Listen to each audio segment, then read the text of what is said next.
Video भाग 2। जो लोग सच्चे दिल से महसूस करते हैं कि सच्चा और स्थायी आनंद नेक जीवन और प्रभु प्राप्ति में है, वे प्रसन्नतापूर्वक हक हलाल की कमाई का नियम स्वीकार करते हैं। जो लोग आचरण की पवित्रता और आत्मिक आनंद से परिचित हैं या जो इसकी प्राप्ति के इच्छुक हैं, वे अनुचित ढंग से की गई कमाई का त्याग करते हैं। इस प्रकार की कमाई का त्याग उन्हें परमार्थ रूपी हीरे जवाहरात की प्राप्ति के लिए ईंटों पत्थरों की कुर्बानी के समान प्रतीत होता है। परंतु जो लोग इस आनंद से अनजान हैं और जिन्हें इसे प्राप्त करने की कोई चाह नहीं, उन्हें दुनिया के नाशवान भोग और धन दौलत ही सब कुछ प्रतीत होते हैं। वे यह नहीं जानते कि ये भोग और अनुचित ढंग से कमाया गया धन लोक और परलोक दोनों में ही उनकी दुर्दशा का कारण बनता है। अतएव मनुष्य को चाहिए कि जो कुछ अपनी हक हलाल की कमाई से मिले उस पर संतोष करे तथा भोगों के लालच से बचे। धन की तृष्णा अग्नि के समान है जो लकड़ी डालने पर कभी भी शांत नहीं होती बल्कि और भड़क उठती है। गुरु नानक साहिब कहते हैं कि सारे संसार का धन भी लालची के मन की भूख को शांत नहीं कर सकता, मिटा नहीं सकता। सूफी संत सरमद लोभ को खुआरी या दुर्दशा का कारण बताते हैं। वे कहते हैं कि लोभी व्यक्ति जहरीले सांपों से ज़्यादा खतरनाक है। अर्थात, ए सरमद, तू दुनिया से सच्चे प्यार की उम्मीद न कर। बिना पत्तों का पेड़ किसी को भी साया नहीं दे सकता। लोभ से अपमान और संतोष से सम्मान प्राप्त होता है। सम्मान से जी, अपमान की जिंदगी का तलबगार न बन। दुनिया के मतवाले सोने चांदी के लिए तड़पते हैं और एक दूसरे से दुश्मनी करने के लिए मशहूर हैं। तू सांपों और बिच्छुओं से न डर, लेकिन इन माया के प्रेमियों से डर, जिनके अंदर जहर और कांटे भरे पड़े हैं। लोभी सदा लोभ की लहरों में डोलता रहता है। वह योग्य अयोग्य, भला बुरा नहीं देखता। वह प्यारे मित्रों, सगे संबंधियों, पूजा के योग्य माता पिता तथा अपने इष्ट को लूटने में भी लज्जा नहीं करता। जैसे जैसे मनुष्य की इच्छाएं पूरी होती जाती हैं, वैसे ही वे और बढ़ती जाती हैं। उसे कभी तृप्ति नहीं मिलती। तृप्ति केवल संतोष में ही है। संतोष के बिना न कोई तृप्त हो सकता है और न ही किसी का परमार्थ बन सकता है। संत महात्मा लोगों को आजीविका कमाने अथवा सांसारिक उन्नति करने से रोकते हैं। संत किसी की उन्नति या किसी के फलने फूलने के विरुद्ध नहीं हैं। वे तो केवल यही आग्रह करते हैं कि आर्थिक और सांसारिक उन्नति सच्चाईपूर्ण और नेक उपायों द्वारा करनी चाहिए और हमेशा मेहनत, सत्य और ईमानदारी से काम लेना चाहिए। संत महात्मा लोगों को धन और माया के लोभ के प्रति इसलिए होशियार करते हैं कि सांसारिकता या माया उन पर हावी न हो जाए और वे संसार में आने का असली उद्देश्य, जो प्रभु प्राप्ति है, उसको भूल न जाएं। साधक का असली संघर्ष ही काम, क्रोध, लोभ, मोह और अहंकार आदि विकारों के साथ है और बेईमानी की कमाई विकारों की जड़ है। जब अनुचित ढंग से धन प्राप्त किया जाता है तो ऐसे धन के साथ ऐब और पाप अपने आप ही आ जाते हैं। कोई विरला भाग्यशाली जीव ही उनसे बच सकता है। ये विषय विकार, ऐब और पाप जीवों को गिराने तथा उनकी रूहानी उन्नति को नष्ट करने के लिए मन और माया द्वारा बिछाया गया एक जबरदस्त जाल है, जिसके विपरीत हक हलाल की कमाई सब्र, संतोष, सहनशीलता तथा प्रभु की रजा अथवा मौज को स्वीकार करने की भावना पैदा करती है। यह जीव को मन और माया की टेक त्याग कर परमात्मा की शरण में आने का बल प्रदान करती है। जो लोग बेईमानी द्वारा पैसा इकट्ठा करने में अपनी चतुराई या लियाकत समझते हैं, वे असल में रेत की दीवारें खड़ी कर रहे हैं। परमार्थी की बुद्धिमानी, योग्यता और चतुराई तो नेक कमाई में ही है, क्योंकि जो लोग बाहर दुनियावी लोभ से ऊपर नहीं उठ सकते, वे अंदर मन और माया के अनेक धोखों और प्रलोभनों का भी सामना नहीं कर सकेंगे। आंतरिक रूहानी मार्ग में रिद्धियाँ सिद्धियाँ परमार्थी की शक्ति नष्ट करने के लिए अनेक प्रकार के लालच और प्रलोभन देती हैं। जो लोग बाहर के प्रलोभनों के सामने दृढ़ नहीं रहते, वे अंदर के प्रलोभनों का भी मुकाबला नहीं कर सकते हैं।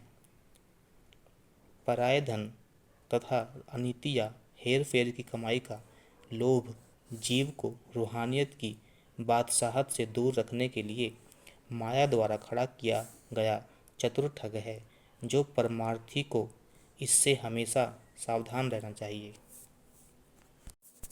सच्चे अभ्यासी को इस भ्रम से निकलने का यत्न करना चाहिए कि दान पुण्य आदि जैसे शुभ कर्म पापों को धो सकते हैं।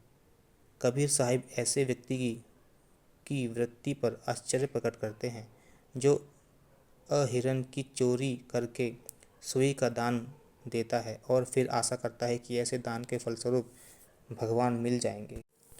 इसका मतलब है जो लोग पहले चोरी, ठगी, धोखा, हेरा फेरी आदि द्वारा पराया धन इकट्ठा करते हैं और बाद में पिता, दादा आदि के निमित्त दान पुण्य, हवन, यज्ञ, श्राद्ध आदि करते हैं, परंतु वे यह नहीं जानते कि प्रभु की दरगाह में यह चोरी और अनीति का धन पहचान लिया जाएगा और उन्हें पुण्य के फल के स्थान पर सजा भोगनी पड़ेगी।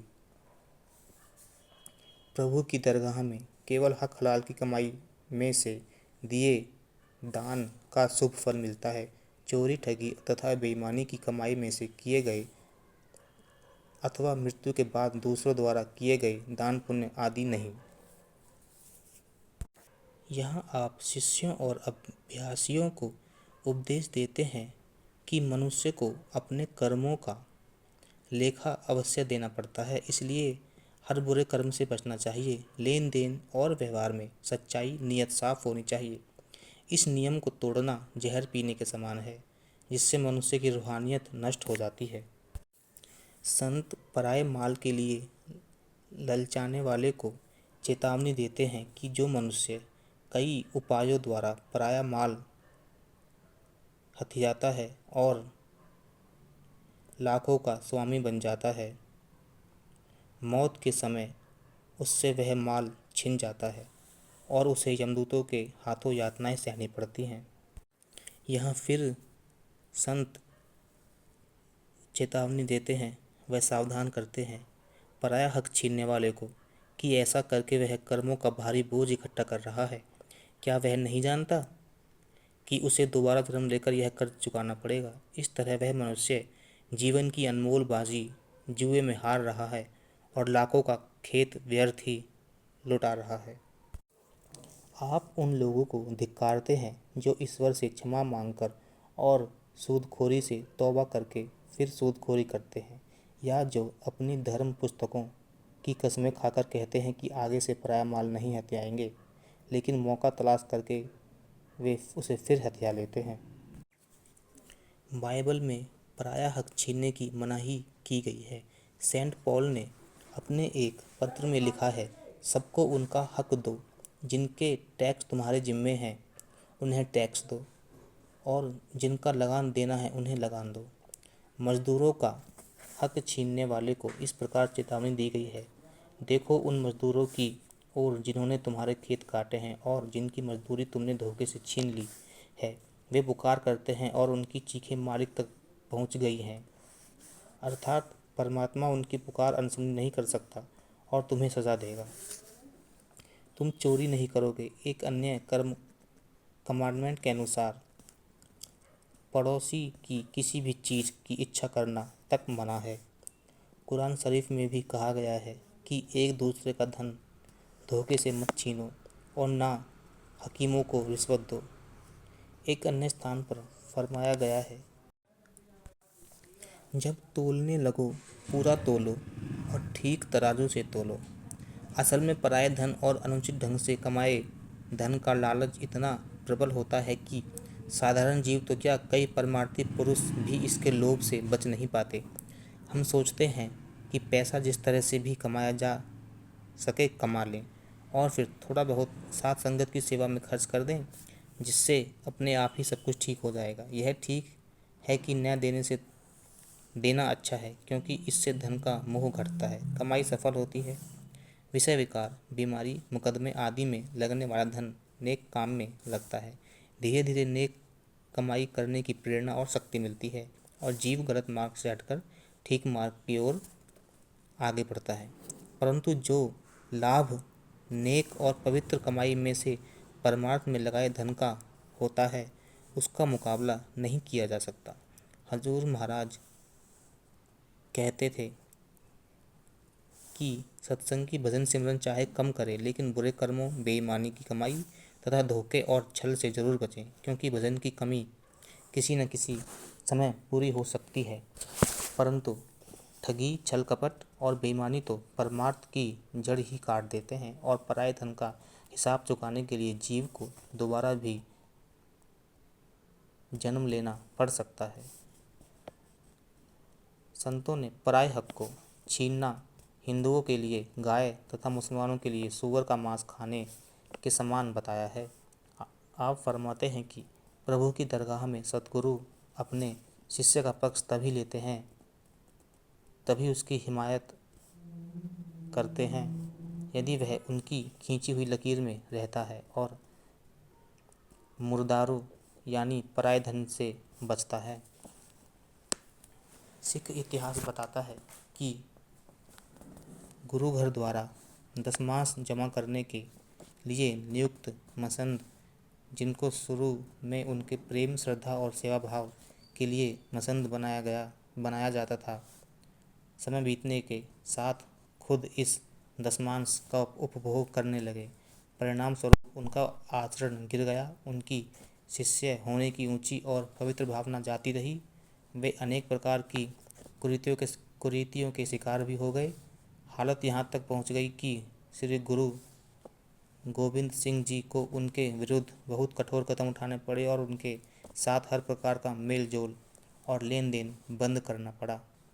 वास्तव में सेवा या भेंट के धन का सही उपयोग भी कोई पूर्ण महात्मा ही कर सकता है। संत फरमाते हैं, दान विवेकपूर्ण या विवेकपूर्वक देना चाहिए। ऐसे लोगों को दान देना उचित नहीं है जो दान से प्राप्त धन को शराब आदि में खर्च करते हैं। ऐसा दान जीव के बंधन का कारण बनता है, परंतु परमात्मा के साथ अभेद हो चुके महात्माओं के सुझाव के अनुसार लोकहित में लगाया गया धन परमार्थ में सहायक होता है।